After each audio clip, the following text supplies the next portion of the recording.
So today we're going to be having a look at View the Phantom number 489. Today is one of those days that we're going to be having a look at a very, very old Phantom comic. So this comic is the Phantom number 486. Number 400, back in those days, you get 32 pages for 20 cents, which is pretty mind-blowing to be into point, to be spoken about.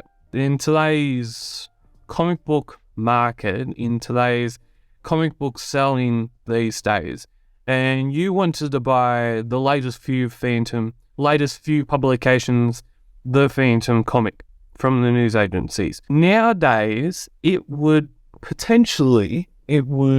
set you back a good $4.20, or even it's getting up to the point where I think it's reaching the $5 mark to be able to buy a Phantom comic. Australian Phantom comic costs a person in this day and age costs around $5 to $4.20. When I started collecting the Phantom, 2016, the Phantom cost me, back in 2016, it cost me $3.50. $3.50. $3.50. If you said to me back in 2016, if you said to me that 7 years' time, the Phantom comic is going to be worth, you're going to be having to pay, I think, $4.20 or $5 for Phantom comic every fortnight. If you said that to me back in 2016, I would be saying, hang on a sec, are you joking? Are you kidding me? But I guess with the value of production that they're putting out right now, I guess I guess at the same point, it's a choice whether you want to buy the latest Phantom comic or whether you not want to buy it. So as I said, today we're going to be having a look at the Phantom number 400. So let's get into it. A reason why I've chose to wear white gloves today, white cotton gloves, is because I do not want to wreck the book, pretty much. Don't want to damage it. So let's have a look. I'm going to be very, very careful with this because it's this book in my collection is very, very fragile. So this comic book, number 489, came out in 1972. Now, so this comic book, I haven't really had a good actual look at this book for very good long time. As we move it just over there a little bit. So the story that is presented in this book is the slave markets of America.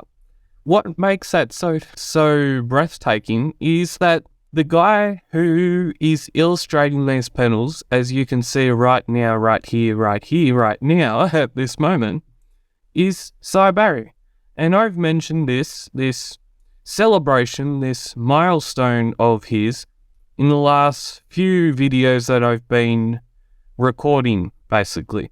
And as a lot of Phantom fans around the world would know, Cy Barry recently celebrated his 95th birthday. And with this random issue that I'm picking out of my collection, this happens to be the slave markets of America. His first story starting back, this story started back in 1961 or 63. I'm pretty sure it's 1961, because in 1961,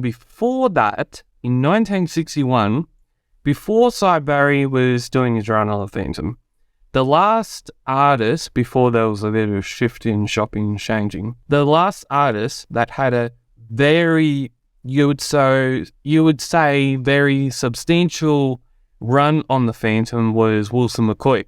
And he passed away in 1961, around that age, that time period.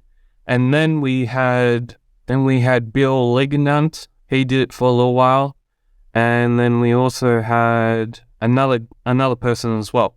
But the main person that, if you're talking, I've said this many times, you're talking to a Phantom fan from all across the world, any part of the world, you're talking to a Phantom fan, the most amazing person that has ever been associated with the Phantom, the character, you would be talking about Cy Barry. Why is that? Because he worked on the character for 3 decades.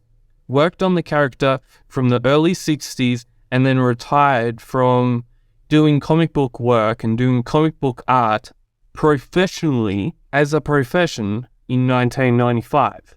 And then there was a change in the mantle, and then we get into all that, that's another day to talk about that sort of stuff. But that's just amazing that this story is would have been his first story.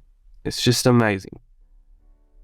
And as we look through the archives of the history of few publications, one of the parts of the history that many people around the world may have not have been seen, haven't saw. And then you have those people where they'll smell the paper and they'll say, vintage paper smell. That's it. In some contexts, what I just did there, it sounds weird, but let me tell you, I'm just going to say this, and many people may agree with me. A lot of things you do not get the same smell from other paper. You do not get the same smell from books as you would, say, a perfume or a deodorant or something. A deo, smell good. Do not get the same smell. I'm going off on a bit of a weird path there.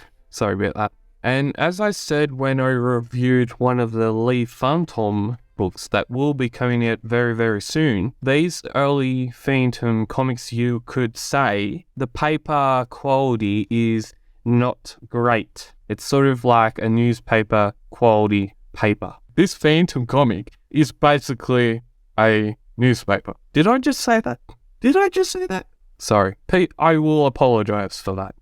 Phantom comics have been passed down from generation to generation to childhood, and I've just literally said that a Phantom comic is a newspaper. But no. The outrage! Beautiful art, beautiful panels, absolutely beautiful. And this was only the first story. We had many, many more stories to indulge ourselves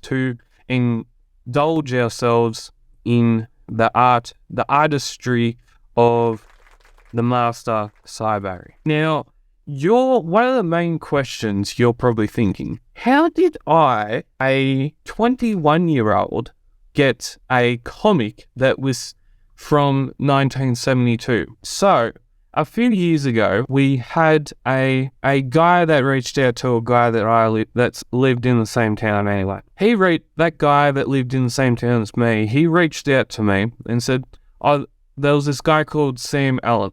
He wanted to give you some comics. So we arranged a date and all that sort of stuff. And the date came, and he came to my house, and there was literally this whole entire Coles bag. Yes, a Coles bag, and it had all of these old Phantom comics.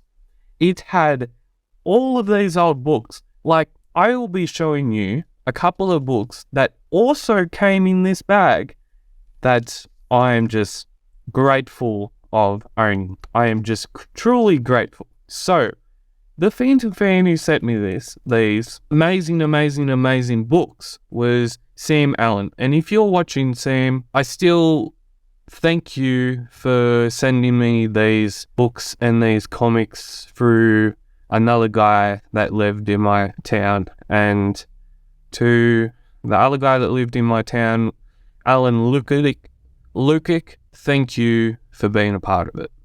Just thank you. Because that day when I received these comics, when I received these books in the Coles bag, it made my day, and it was just so special. We will also be having a look at these books as well in the month, but before the fourth season of The Enthusiast comes around. Now, back to the comics. What's this? The Phantom's Ring. Now you can have a Phantom's Ring. You can stamp the mark. You can stamp the mark of the Phantom. Send this coupon now and send the whole coupon to the Phantom, 402 New South Wales Head Road. double bait. And the way the story ends is fittingly with a skull mark. Dun dun dun. Good old collectible coins. Like, don't you just love looking at the old ads? I'm going to show you one of the panels in this story from this book. Good old Phantom. I'll read it to you. Selden has gold stored here. I want it. Give me the key. Yes. How call a servant and be cautious. So, Petra, go with this gentleman, do as he says. First, Petra, find 2 wheelbarrows. Who's he? Friend of the prince. And if you are enjoying this video, and if you enjoyed me having a look through my collection archives of the Phantom number 400, you consider subscribing to the best Phantom comic content channel on the world at Phantom Cave Reviews. And as always, keep Phantom Caving.